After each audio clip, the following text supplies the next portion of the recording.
What up, y'all? Prophet David Taylor here. Want to talk to you some more about producing a record if you've never done it. It's a huge undertaking. It's much more complicated and involved than even a lot of the people inside the industry know. The first thing you have to do if you're going to make a record is you have to decide on what kind of a record is it going to be.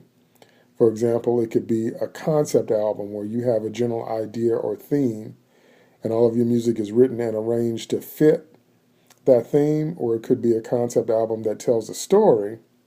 So each song in order is a different chapter, if you would. Could be a soundtrack, meaning it's being created specifically for a movie that's being produced or will exist or already exists, and you have to write music to it, which is always a lot of fun if you're a writer. Could be just a straight album, straight record release, and there's so much that goes into that. For example, they're going to ask you, and when I say they, I mean your record label, they're going to ask you, or they're going to, put their energy into making sure you have like maybe 3 hits, 3 radio-friendly hits. Those are going to be the songs they really push. And then most artists have 10 to 12 other songs that could be B-sides, could be filler.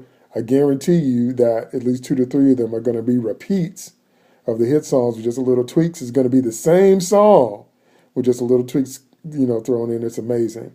And that, boys and girls, by the way, is the reason that iTunes became so popular. Because if you remember, Apple was not in the record industry, and Apple is still not in the record industry. So how did a computer company become the leader of digital single sales? Because they started cutting through all the crap, because way back before iTunes blew up, way back before the internet, you used to have to pay $14, $15, $16, $17, sometimes $20 for just 3 good songs. And the rest would be filler, or the rest would be stuff you really didn't like. So to get that one song you heard that you really wanted, you had to buy the whole CD. And then iTunes stepped in and said, you know what?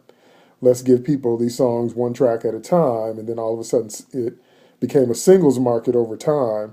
And that's when consumers started to see that they didn't want to pay $15, $16 for a record of 3 good songs and filler.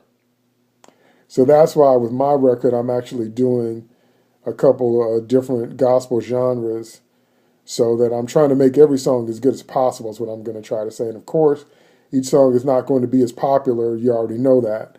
But I'm trying to get away from that idea to ask you to pay for a record and there's only 3 songs on it that you want. That idea is dead.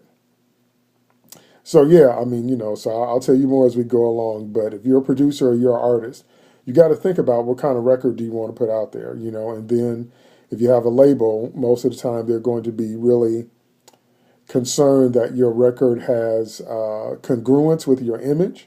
And that, of course, is very, very important, that whatever kind of image you're projecting as an artist, you want to be sure that your music lines up with that.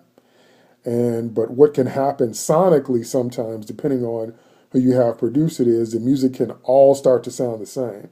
I don't mean in the same genre. I mean the tracks themselves can begin to start blending into one another until they become kind of lumpy and non-distinct, except for the top 3 that they're going to promote. So that's why sometimes on a record you see that phenomenon where they have these incredibly well written and produced tracks, and then there's like 12 tracks that'll just be you know what I mean? And you have to put a lot of work into making sure you have high quality tracks all the way through. And most of the time it's just going to be those 3, and then the chips kind of fall where they may. So I'm making an effort. It's not going to be perfect. Everything's not going to be popular. But what I'm saying is I'm doing the best I can to give you value for dollars spent. So if you give me full price for a CD, I'm trying to give you a CD full of value and content, and obviously, of course, music that's anointed so that you can feel the presence of God as well as enjoying the music itself. So it's really something being a record producer, let me tell you. It's not for the faint of heart.